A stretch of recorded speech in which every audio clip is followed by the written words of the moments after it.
O ciúme de Deus. 1 Coríntios, capítulo 10, versículo 22, parte A. Ou provocaremos zelos ou ciúmes no Senhor?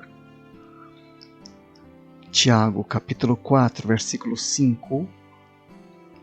Ou supondes que em vão afirma a Escritura, é com ciúme que por nós anseia o Espírito que Ele fez habitar em nós? No Novo Testamento, os crentes são advertidos a não provocarem ciúmes no Senhor através de qualquer idolatria. O Senhor é o Deus zeloso, conforme Êxodo, capítulo 20, versículo 5. A idolatria é completamente abominável e odiosa aos olhos de Deus, conforme podemos ver em 1 Coríntios, capítulo 10, versículos 19 a 22. É preciso entender que o ciúme de Deus por nós não pode ser entendido sob a base do ciúme humano em seu aspecto doentio e pecaminoso. Quando a Bíblia fala que Deus tem ciúmes de nós, significa que Deus nos ama e exige de nós devoção exclusiva, fidelidade absoluta e completa adoração. O ciúme de Deus é um ciúme de zelo e de preservação, que, em primeiro lugar, está comprometido com a sua própria glória e com a honra de seu nome. Quando Deus criou o homem e o trouxe para a comunhão com Ele, tudo era para o Senhor, era um lindo estado de coisas. É sempre mostrado na Bíblia que o Senhor tem prazer e se aproxima daqueles que têm um coração voltado para Ele. Quando o Senhor Jesus estava aqui, era assim. Ele amava estar onde encontrava um coração aberto a Ele. É por isso que Ele ia a Betânia com tanta frequência. Havia um coração ali para Ele, para o Senhor. Quando o Senhor vê que o coração está totalmente voltado para Ele, que não há mistura, nenhum outro Deus, nenhum outro interesse, então o Senhor se compromete com essa vida. O Senhor se compromete onde é totalmente para Ele. E, contrariamente, não pode ser essa a explicação de uma boa dose de fraqueza e derrota, sim, em nossas vidas e na igreja como um todo? Não pode ser que haja um coração dividido? Porque, quanto ao Senhor, seus olhos passam por toda a terra para mostrar-se forte para com aqueles cujo coração é totalmente dele.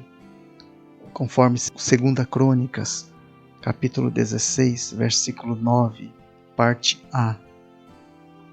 De fato, o Senhor é ciumento. Por quê? Quando Deus nos adquiriu para sermos a sua esposa, colocou em nós o seu Espírito para fazer-nos um com Ele, conforme 1 Coríntios 6, versículo 19 e versículos 16 a 17.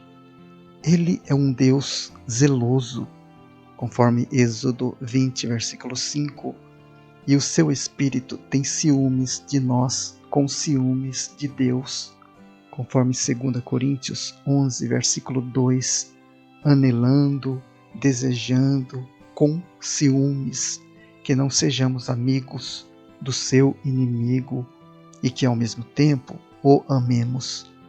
Esta é a única vez que Tiago menciona o Espírito de Deus que habita em nós, e foi pelo lado negativo, acabar com a inimizade com o mundo, e não pelo lado positivo, edificar o corpo de Cristo. O Espírito que habita em nós faz a sua morada em nós para ocupar todo o nosso ser para Deus, conforme Efésios 3, versículo 17, fazendo com que sejamos totalmente para o nosso marido. Uma das razões que desperta o ciúme do Senhor é que existe um número pequeno de pessoas que se consagram a Ele sem reserva nenhuma. São tão poucas que Ele não quer ter rivais, pois as almas divididas lhe dão um prazer muito restrito. As que são realmente devotadas, Ele as ama muito e as olha como uma propriedade sua muito peculiar. Mas a este eu estimo, ao humilde e contrito de espírito que treme diante da minha palavra. Quanto aos santos que há na terra, são eles os notáveis, nos quais tenho todo o meu prazer. Isaías 66, versículo 2, parte B, e Salmos 16, versículo 3. Ele exerce todos os seus direitos sobre elas e o faz sem interferir em sua liberdade de vontade, pois elas se abandonam a Ele voluntariamente e de coração aberto. Por isso ele tem ciúmes dessa espécie de cristãos. Por isso não se atém aos seus defeitos. Ver Cânticos capítulo 4, versículo 7. Tu és toda formosa, querida minha, e em ti não há defeito. Eles são escolha sua e estão trancados na parte mais interior do seu coração. Há ainda outra coisa curiosa. Deus não permite que eles sejam vistos pelos olhos curiosos de um mundo que não os aprova. A grande maioria deles fica escondida. Deus seja louvado. Amém.